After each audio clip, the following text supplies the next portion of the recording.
Assalamualaikum warahmatullahi wabarakatuh. Halo anak-anak, apa kabarnya hari ini? Semoga kalian selalu sehat walafiat ya. Sebelum memulai pelajaran, kita awali dengan membaca doa terlebih dahulu. Sikap berdoa. Bismillahirrahmanirrahim. Asyhadu an la ilaha illallah wa asyhadu anna Muhammadar Rasulullah. Raditu billahi robba wa bil islami dina wa bi Muhammadin nabiyya wa rasula. Rabbi zidni ilman warzuqni fahman. Amin. Anak-anak, pada hari ini kita masih memasuki pelajaran 6, Cinta Nabi dan Rasul. Submateri yang kedua yaitu keteladanan Nabi Nuh alaihi salam. Semoga dengan kalian menyimak kisah keteladanan Nabi Nuh alaihi salam, kalian dapat memahami dan menceritakan kisah keteladanan Nabi Nuh alaihi salam, serta kalian dapat mencontoh perilaku keteladanan Nabi Nuh alaihi salam di dalam kehidupan kita sehari-hari. Nah, kalian sudah siap? Kita simak kisahnya berikut ini. Nabi Nuh alaihi salam adalah cucu dari Nabi Idris alaihi salam, keturunan ke-9 Nabi Adam alaihi salam. Ayah Nabi Nuh alaihi salam bernama Lamik bin Mata. Nabi Nuh diutus ke negeri Armenia. Nabi Nuh memiliki fisik yang kuat, terbukti dengan usianya yang mencapai kurang lebih 1000 tahun. Nabi Nuh alaihi salam dikaruniai Allah dengan sifat-sifat yang patut dimiliki oleh seorang nabi, yaitu fasih dan tegas dalam kata-katanya, pandai bersyukur, bijaksana, dan sabar dalam berdakwah. Kala itu penduduk Armenia banyak yang membuat patung untuk menghormati para pahlawan, leluhur, dan tokoh-tokoh yang sudah mati. Mereka memberi nama patung sesuai dengan nama para tokoh itu. Lama-kelamaan, dikarenakan iblis yang selalu menggoda manusia, mereka mulai menganggap bahwa patung-patung itu memiliki kehebatan yang luar biasa yang bisa melindungi dan menentukan nasib mereka. Akhirnya, mereka tidak lagi beribadah kepada Allah Subhanahu wa Ta'ala, melainkan berbuat syirik, menyembah kepada patung-patung itu. Nah, inilah asal mulanya manusia menyembah patung dan berhala. Allah Subhanahu wa Ta'ala tidak membiarkan manusia tersesat selama-lamanya tanpa petunjuk. Kemudian Allah mengutus Nabi Nuh alaihi salam untuk mengajak mereka kembali menyembah Allah Subhanahu wa Ta'ala. Wahai saudaraku, aku adalah Rasul Allah. Aku diutus untuk mengingatkan kalian. Mari tinggalkan patung-patung itu. Beribadahlah kepada Allah. Akan tetapi, setiap kali Nabi Nuh menyeru mereka kepada keimanan, mereka menutup telinganya dan tetap mengingkari serta menyombongkan diri dengan sangat. Melihat kondisi seperti itu, Nabi Nuh sadar bahwa dia harus bekerja keras dalam berdakwah mengajak mereka untuk kembali kepada Allah. Dakwah Nabi Nuh dilakukan secara berulang-ulang, baik siang maupun malam, bahkan mengajak secara terang-terangan dan juga secara diam-diam kepada para penduduk. Setelah sekian lama berdakwah, Nabi Nuh alaihi salam hanya mendapatkan sedikit pengikut, tak lebih dari 100 orang atau sekitar 80 orang saja. Kadang-kadang ia kehilangan harapan, namun Allah Subhanahu wa Ta'ala selalu menguatkannya. Nabi Nuh terus berdakwah mengajak kaumnya untuk kembali ke jalan Allah. Akan tetapi, ajakan tersebut tidak pernah didengar oleh kaumnya. Dakwah Nabi Nuh tersebut berlangsung selama kurang lebih 950 tahun. Bismillahirrahmanirrahim. Dan sesungguhnya kami telah mengutus Nuh kepada kaumnya. Maka ia tinggal di antara mereka 1000 tahun kurang 50 tahun. Quran Surat Al-Ankabut ayat 14. Pada suatu hari, Nabi Nuh alaihi salam didatangi beberapa pembesar yang kaya raya, angkuh dan sombong. Mereka mau beriman dengan syarat bahwa Nuh harus mengusir orang-orang miskin yang menjadi pengikutnya. Namun Nabi Nuh alaihi salam menjawab dengan tegas, "Saudaraku, semua manusia itu sama. Kaya dan miskin tidaklah berbeda. Perbedaan hanya ditentukan oleh ketakwaan, bukan oleh harta kekayaan." Akan tetapi, Nabi Nuh alaihi salam tidak mendapatkan hasil. Ia hanya mendapatkan ejekan dan penghinaan dari kaumnya. Bahkan beberapa pemimpin kaumnya berkata, "Kami tidak melihat kamu melainkan seorang manusia seperti kami. Kami tidak melihat orang-orang yang mengikuti kamu, melainkan orang-orang yang hina di antara kami yang lekas percaya saja. Kami tidak melihat kamu memiliki sesuatu kelebihan apapun di atas kami. Bahkan kami yakin bahwa kamu adalah seorang pendusta." Akhirnya, Nabi Nuh alaihissalam mulai kehilangan kesabaran.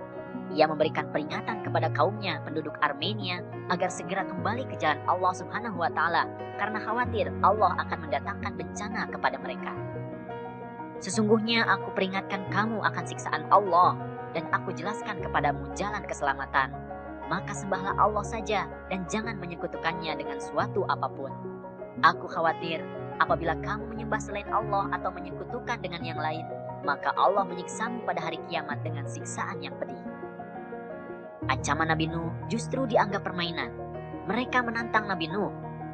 "Hai Nuh, sesungguhnya kamu telah berbantah dengan kami. Kamu telah memperpanjang bantahanmu terhadap kami. Maka datangkanlah kepada kami azab yang kamu ancamkan kepada kami jika kamu termasuk orang-orang yang benar."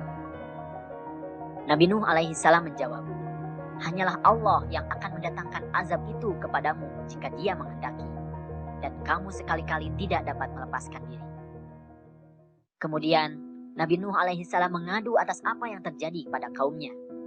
Allah mengatakan bahwa sesungguhnya pengikutnya tidak akan bertambah. Hanya itu saja, selebihnya tidak akan beriman karena sudah sangat sesat. Lalu Nabi Nuh alaihissalam pun berdoa, "Bismillahirrahmanirrahim. Ya Tuhanku, janganlah Engkau biarkan seorang pun di antara orang-orang kafir itu tinggal di atas bumi. Sesungguhnya jika Engkau biarkan mereka tinggal, niscaya mereka akan menyesatkan hamba-hambamu, dan mereka tidak akan melahirkan selain anak yang berbuat maksiat lagi sangat kafir." Quran Surat Nuh ayat 26-27. Doa Nabi Nuh dikabulkan oleh Allah. Allah berkata kepada Nabi Nuh, "Buatlah olehmu dan para pengikutmu perahu besar dengan pengawasan dan petunjuk wahyu kami. Janganlah kamu bicarakan dengan aku tentang orang-orang yang zalim itu. Sesungguhnya mereka itu akan ditenggelamkan." Setelah menerima perintah Allah Subhanahu wa Ta'ala untuk membuat sebuah perahu besar, Nabi Nuh alaihissalam mengumpulkan para pengikutnya dan mulai membuat perahu seperti yang diperintahkan mengikuti petunjuk dari Allah. Apa yang dilakukan oleh Nabi Nuh dan pengikutnya ternyata menjadi bahan ejekan dan cemoohan bagi umatnya yang lain. "Hahaha, lihat apa yang dikerjakan orang-orang itu. Mereka membuat perahu di sebuah bukit. Inilah bukti bahwa mereka benar-benar gila. Hahaha." Akan tetapi, walaupun hinaan dan cacian itu sangat menyakitkan, Nabi Nuh alaihissalam dan pengikutnya berusaha untuk tetap sabar. Setelah pembuatan kapal selesai, Nabi Nuh dan pengikutnya menyiapkan semua perbekalan. Selain itu, Allah memerintahkan Nabi Nuh membawa berbagai hewan yang berpasangan, jantan dan betina. Setelah selesai mempersiapkan perbekalan, lalu Nabi Nuh berkata kepada pengikutnya, "Naiklah ke dalam kapal dengan menyebut nama Allah di waktu berlayar dan berlabuh. Sesungguhnya Allah Maha Pengampun lagi Maha Penyayang." Tiba-tiba langit pun mendung, awan hitam bergumpal-gumpal, petir berkilat menyilaukan, terdengar guruh menggegar, keadaan benar-benar mengerikan. Tak lama berselang, hujan turun sangat lebat. Akhirnya, bencana banjir besar melanda seluruh kota dan desa. Jeritan dan tangisan manusia terdengar di mana-mana. Mereka begitu panik karena kemanapun mereka berlari, air mengejar dan menenggelamkan mereka. Kaum Nabi Nuh benar-benar telah hancur tersapu banjir yang dahsyat tersebut. Sebelum terjadinya banjir, Nabi Nuh alaihissalam mengajak anaknya yang bernama Kanaan untuk segera menaiki kapal bersama kerabat dan pengikutnya. Bismillahirrahmanirrahim. Dan bahtera itu berlayar membawa mereka dalam gelombang laksana gunung. Dan Nuh memanggil anaknya, sedang anak itu berada di tempat yang jauh terpencil. "Hai anakku, naiklah ke kapal bersama kami dan janganlah kamu berada bersama orang-orang yang kafir." Anaknya menjawab, "Aku akan mencari perlindungan ke gunung yang dapat memeliharaku dari air bah." Nuh berkata, "Tidak ada yang melindungi hari ini dari azab Allah selain Allah saja yang Maha Penyayang." Quran Surat Hud ayat 42-43. Kemudian Nabi Nuh berdoa kepada Allah agar menyelamatkan anaknya dan membukakan pintu hatinya.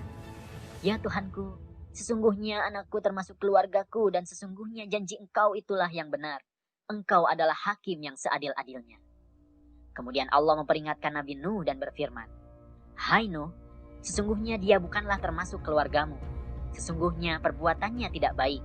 Oleh sebab itu, janganlah kamu memohon kepadaku sesuatu yang kamu tidak mengetahuinya. Sesungguhnya aku memperingatkan kepadamu supaya kamu jangan termasuk orang-orang yang tidak berpengetahuan. Akhirnya, Kanaan pun tenggelam bersama kaum Nuh yang zalim. Mereka semua mati ditelan banjir yang dahsyat tersebut.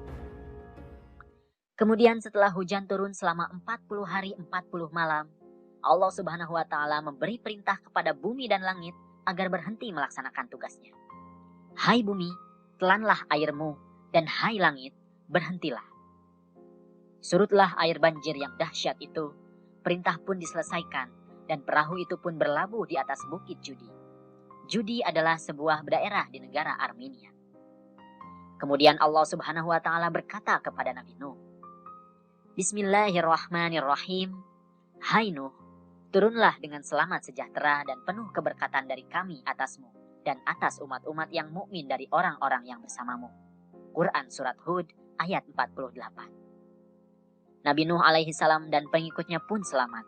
Lalu mereka turun dari perahu dan bersiap-siap membangun kehidupan baru yang lebih baik serta melanjutkan dakwah menyampaikan ajaran Allah. Nah anak-anak, itulah kisah keteladanan Nabi Nuh alaihi salam.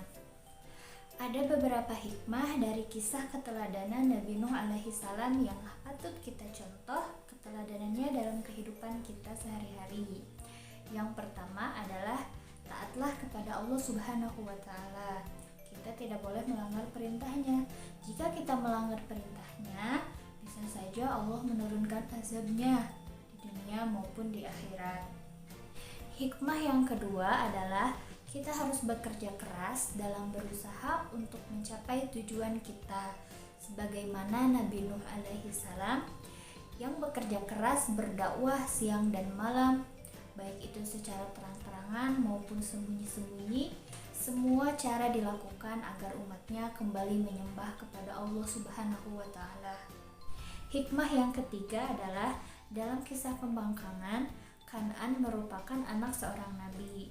Hal ini menjadi pelajaran untuk kita bahwa yang dapat menyelamatkan manusia adalah keimanan dirinya sendiri, bukan jabatan atau kedudukan orang tuanya. Nah, itulah hikmah dari keteladanan kisah Nabi Nuh alaihissalam. Semoga kalian dapat memahami, menceritakan kembali, dan meneladani sikap keteladanan Nabi Nuh alaihissalam dalam kehidupan sehari-hari. Sekian pembelajaran kita hari ini. Semoga dapat bermanfaat bagi kita semua. Kita akhiri dengan membaca doa kifaratul majlis. Subhanakallahumma wa bihamdika asyhadu an la ilaha illa anta astaghfiruka wa atubu ilaik. Wassalamualaikum warahmatullahi wabarakatuh.